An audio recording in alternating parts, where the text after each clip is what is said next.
छत्तीसगढ़ विधानसभा में बजट सत्र के 6वें दिन धान के मुद्दे ने एक बार फिर से गर्माहट बढ़ा दी है।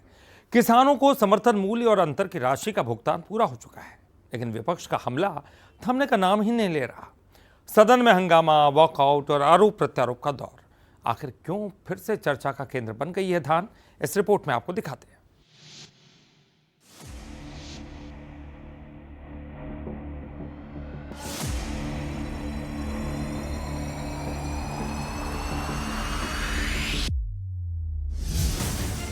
सदन में फिर उठा धान खरीदी का मुद्दा। बस्तर संभाग में धान के उपार्जन पर सवाल।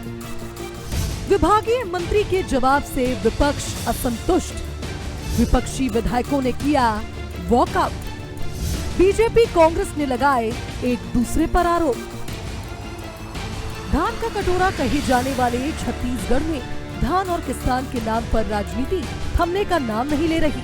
विधानसभा के बजट सत्र में विपक्ष ने बस्तर संभाग में धान उपार्जन और खरीदी के नाम पर गड़बड़ी का मुद्दा उठाया। कांग्रेस के वरिष्ठ विधायक लखेश्वर बघेल ने सरकार पर फेलियर का आरोप लगाते हुए कहा कि धान बेचने के लिए किसानों को गंभीर परेशानियों का सामना करना पड़ा।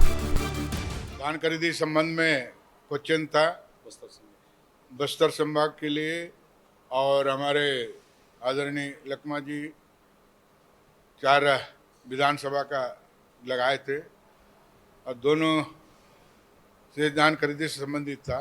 लेकिन हमारे बस्तर जिला संभाग के 40,000 किसानों का धान खरीदी नहीं हुआ। सब ऋणी किसान थे, सभी लोग ऋणी किसान थे। उसके बावजूद मंत्री जी का स्पष्ट उत्तर नहीं आया।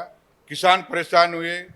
कई किसान जो जिसका टोकन मिला था वो किसान भी खरीदी धान बेच नहीं पाए।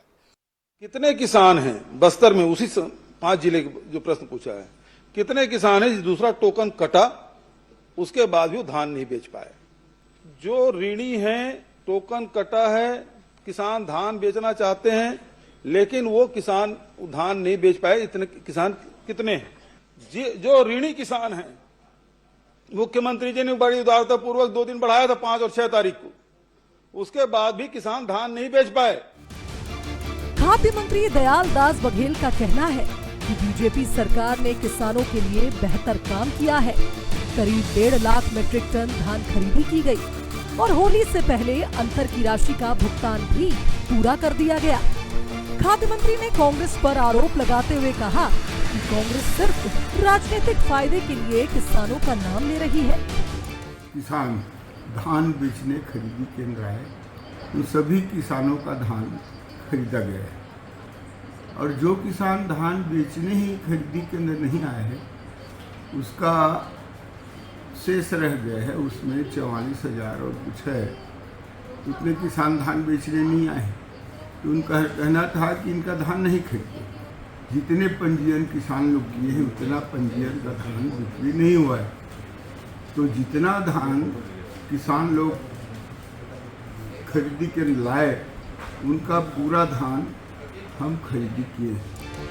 बहरहाल देखा जाए तो छत्तीसगढ़ में धान सिर्फ फसल नहीं बल्कि राजनीति की सबसे बड़ी रणभूमि बन चुका है।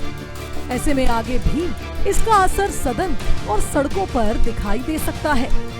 गौरव शुक्ला, बंसल न्यूज, रायपुर।